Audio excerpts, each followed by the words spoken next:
자, 다음 뉴스도 보겠습니다. 오랜만에 우리 캐시 우드 누나 나오셨어요.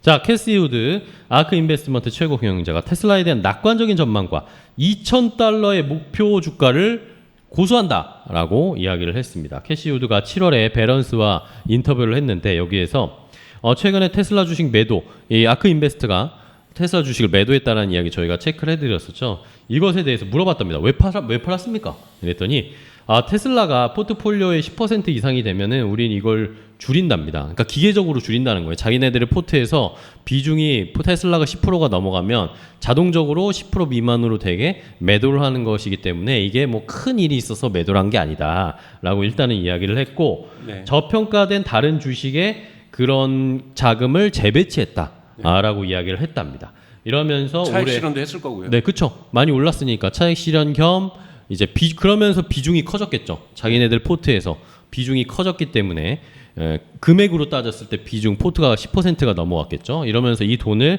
다른 저평가된 주식에 재배치해서 매수를 했다. 그러면서 올해 테슬라의 주가가 급등해서 포트폴리오에서 차지하는 비중이 늘어나면서 일부 주식을 매도했고 포트폴리오를 관리했다.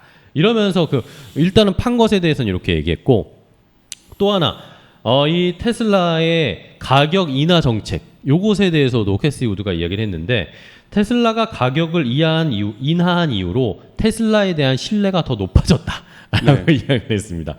테슬라가 최근에 가격 하락을 하면서 이익 마진이 떨어지는 것에 대해 우려가 있었는데, 오히려 캐시 우드는 테슬라는 그렇게 할 여유가 있는 몇 안 되는 자동차 회사이기 때문에 오히려 이걸 보고 신뢰가 높아졌다. 테슬라는 소비자 전자 배터리 비용의 곡선을 타고 있고 이것은 비용이 훨씬 더 높은 다른 제조업체에 피해를 줄 것이다 라고 하면서 뭐 저희가 했던 이야기들과 네. 비슷한 그런 저도 공감하는 표현입니다. 네. 근데 사실은 캐시 우드의 표현이 시장에서 미치는 영향은 요즘 그렇게 많지가 않습니다. 그러니까 요즘 더 중요한 건 뭐냐면 요즘 많지 않아요. 캐시 우드 외에 즉 그 오크 인베스트먼트 외에 다른 기관 투자자가 움직여줘야 돼요. 그러니까요. 이때 테슬라 주가는 상승 곡선을 다시 타기 시작할 거라고 보거든요. 그러기 위한 시장에서 호재 뉴스가 좀 나와야 됩니다. 그래서 좀 그런 부분들은 좀 기다릴 필요가 있습니다. 그래서 캐시 우드가 얘기한다고 주가가 다시 올라가고 이런 일은 요즘은 일어나는 일이지는 않아요. 네. 약발이 예전보다는 많이 떨어지신 네. 캐시 우드 누나의 이야기. 하지만 일본 차익 실현하기 위해서 팔은 것이고. 시장의 테슬라에 대한 평가는 여전히 좋게 보고 있다라고 캐시 우드는 이야기를 했습니다. 자, 다음은 도요타 이야기를 해보겠습니다. 아까 오늘 주식 도요타가 많이 올랐다고 했는데 이것과 연관된 이야기입니다. 자, 일단은 도요타가 분기 판매량이 지난 분기에 230만 대 판매를 하면서 1년 전에 200만 대 판매한 것보다 확실히 판매량이 늘었고요. 영업이익률은 1년 전에 6.8%였는데 이번에 10%대로 올라갔습니다. 자, 10%대로 올라가면서 이 10%로 도요타의 영업이익률이 올라간 게 2021년 마지막 분기, 2021년 4분기 때 이후로 정말 오랜만에 다시 10%대 영업이익률로 올라온 겁니다. 근데 여기서 중요한 것은 테슬라의 영업이익률도 앞질렀다는 겁니다. 테슬라는 이번에 9%대로 떨어졌잖아요. 네네네. 근데 도요타는 10%대로 올라오면서 이것도 처음 있는 일이죠. 어쨌든 도요타가 테슬라의 영업이익률을 상회한 것은 처음입니다. 자, 이것에 대해서 여러 가지 이야기들이 나오고 있습니다. 이러면서 도요타가 다시 살아나는 건가? 이런 이야기들도 있는데 어떻게 보세요? 망하기 전에 꿈틀거리는 거죠. 아예. 토요타는 우선은 저렇게 수익성이 높아진 것은 전기차로 수익성을 높인 게 아니라 전통적인 차들로 높인 거잖아요. 이미 그쵸. 규모의 경제 효과를 내고 있는 거고, 하이브리드 현대차도 지금 사실은 수익성을 내고 있는 게 전기차 부분이 아니거든요. 엄청나게 제네시스 팔아가지고 지금 수익성을 내고 있는 거잖아요. 그러니까 그런 부분에서 이거는 전통적인 부분에서 수익성을 내고 있다고 해서 미래 가치가 뭐 10년 뒤에도 저런 모습을 그릴 거다 이렇게 얘기할 수는 없는 거예요. 전기차 부분에서의 그러면 부문 수익률은 어떻게 어떻게 그럼 볼 것인가? 봤을 때 뭐 전기차 판 것도 없으니까 저기는 수익률도 없을 거고 현대차 같은 경우에도 수익률이 매우 낮습니다. 전기차가. 왜냐하면 포드 같은 경우는 오히려 마이너스 팔면 마이너스라고 얘기를 했으니까요. 그러니까 그렇기 때문에 전통 자동차 업체들이 벤츠하고 메르세데스 벤츠나 BMW 원래 한 대 팔 때 고가의 수익률을 마진율이 높은 차들이에요. 고가의 자동차를 팔고 있잖아요. 그렇죠. 그러니까 토요타도 렉서스를 엄청나게 팔고 있고 이런 부분에서 이들의 내연기관에서 내는 수익률 같은 경우에는 죽어가는 시장에서 뭐 잠깐 뭐 앞으로 10년 안에 저는 다 죽을 거라고 봐요. 근데 그러면 그 죽어가는 시장에서 지금 수익률 높인다라는 것은 좋은 점이 있어요. 그 수익률을 가지고 전기차에 투자할 여력이 있으니까. 그렇죠. 이런 부분에서의 좋은 점은 유일하게 존재하나 나머지 부분에서는 그렇잖아요. 우리가 가게집 문 닫을 건 6개월 뒤로 정해져 있어요. 근데 이번 달 갑자기 손님이 막 미어 터지게 들어와가지고 물건 많이 팔았어요. 네. 좋은 소식이죠. 근데 6개월 뒤에 문 닫는 건 변함이 없다라는 거예요. 네. 그러니까 그러면은 빨리 돈 벌어가지고 다른 쪽에다가 가게 내야 되는 거거든요. 그렇죠. 새로운 메뉴를 개발해야 그리고 되는 새로운 그 가게에서 돈 벌기 시작해야 된다는 건데 토요타는 전혀 그런 움직임들을 못 보여주고 있기 때문에 저런 수익성 넘는 것이 토요타 주가에 일시적으로 당연하게 긍정적인 영향을 주지만 중장기적으로 토요타의 펀다멘탈이 좋다라고 저는 이게 생각하지 않습니다.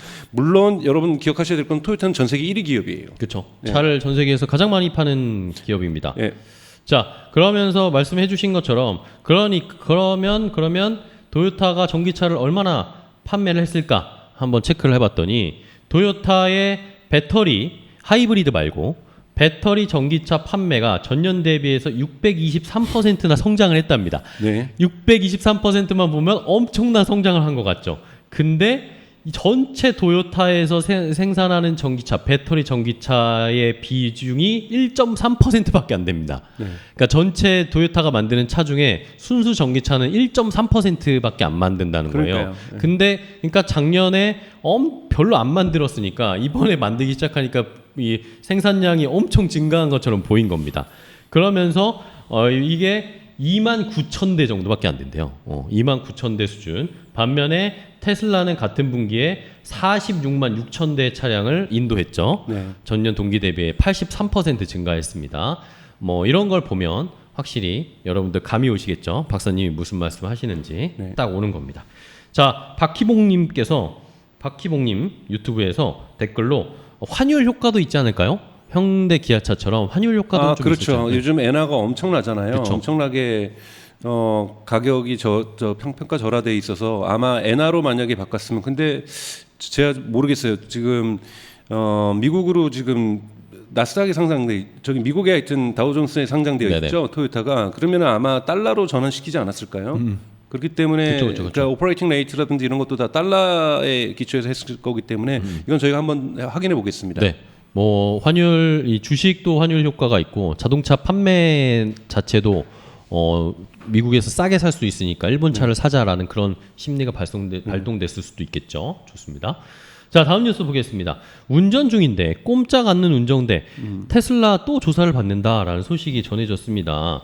미국의 도로교통안전국이 테슬라의 최신 모델에서 새로운 결함이 발견돼서 이것을 조사에 들어갔다라는 네. 소식이었습니다. 대상 차종은 2023년형 모델 3와 모델 Y입니다. 가장 많이 팔리는 모델. 미국에서 지금까지 모두 28만 대가 팔린 차죠.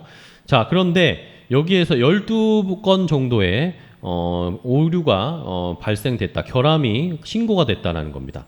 5명은 자동차를 운전하는데 운전대가 아예 움직이질 않았답니다. 네. 그리고 7분은 핸들이 뻑뻑해가지고 이게 잘 안 돌아가는 그런 결함이 발생이 했고 한 분은 이 12분 중에 한 분은 그걸 결국에 그 핸들 조작이 잘 안 돼서 이 차를 나무에 들이받았다는 이야기가 나왔습니다. 과연 이건 무슨 결함일지 저희가 뭐 자세하게 기술적으로는 알 수는 없겠지만 그렇죠. 있을 수 있는 일이고 안 좋은 일이긴 하죠. 네. 그만큼 퀄리티 컨트롤이 완벽하지 않았다는 뜻이기 네. 때문에 테슬라가 이런 건 고쳐 나가야 될 문제라고 저는 생각이 들어요. 이런 배드 뉴스들은 이런 것들이 이제 주가에 이렇게 좋지 않은 영향을 미쳤던 거죠. 근데 이런 것들이 뭐 의도해서 그랬다는 것이 아니라 프로덕트의 어떤 퀄리티 컨트롤이 그러니까 품질 관리가 완벽하지 않았다. 이건 토요타 같은 데서 발생하지 않는 일이거든요. 그래서 이런 일들은 테슬라가 고쳐 나가야 될 일이라고 저는 생각이 듭니다. 네. 네. 자, 과연 이 결함 혹시라도 우리나라에서 또 테슬라 운전하시는 분들이 이런 결함이 없기를 좀 바라면서 조심조심 운전해 주시고 결함이 발견되면 바로바로 AS 센터 가세요. 네.